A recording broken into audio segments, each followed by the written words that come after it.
You've probably heard that the head of the Wagner Mercenary Group, which in June attempted to topple Russia's military leadership, was on board a plane that crashed on Wednesday, with all passengers killed, according to Russian officials. Since that rebellion in June, uncertainty has surrounded the fate of Wagner and its controversial chief. And of course, today now we have the answer. We know. So Wagner is, or the Wagner chief is no more, and Wagner leadership is no more. But to be sincere, that is the list of my concerns, as you are going to find out in this video. Wagner was heavily active in more than 5 African countries, 4 of them in West Africa, where they recently had coups in the last 2 or 3 years. And then Sudan also had a coup, and Wagner is active there, and Central African Republic. So I'm going to show you a chart that shows the number of troops that they have in the various countries as of last month, so that you understand the risk that may face these countries that had procured the services of the mercenaries. After Mali had a coup d'etat, they now went into what we call the Wagner Pact. They invited these mercenaries from Russia to come and protect the new regime, which was the military junta. And from that time, today Mali has about 7,800 Wagner mercenaries. And then a year later, Burkina Faso, the neighboring country to the south of Mali, also had a coup d'etat. And today they have 4,300 mercenaries from, Wagner. And not long ago, last month, Niger, the neighboring country to the east of Mali, also had a coup d'etat. And it's rumored that about 6,000 Wagner mercenaries are there.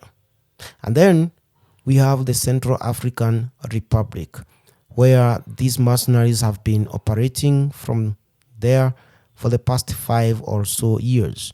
And they protect diamond and gold mine. When they came, they kicked out the rebel group that was there, the Seleka and Anti-Balaka, rebel groups that were controlling those mines.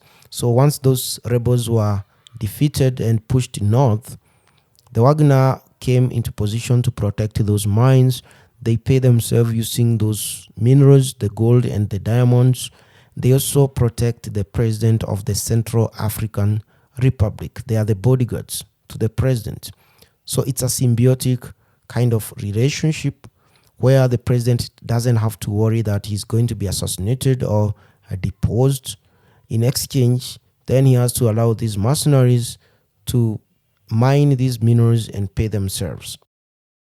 And then today, this new situation has come up where the chief of the Wagner, his deputy, and 5 other lieutenants to the chief of the Wagner were on one plane which was shot down.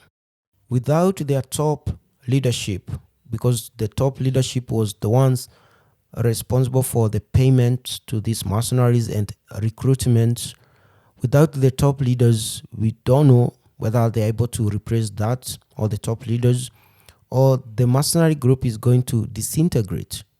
And if it's going to break up, then we have a situation where the rebels that were there before are going to come back. So we are going to be faced with a rebel resurgency in places like the Central African Republic, or in places like Mali, Burkina Faso. We are going to have Islamist insurgents, resurgency, right?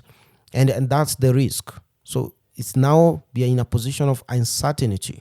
With the Wagner, the governments there could negotiate with them and reason with them. With the rebels, you can't control them. They do as they wish.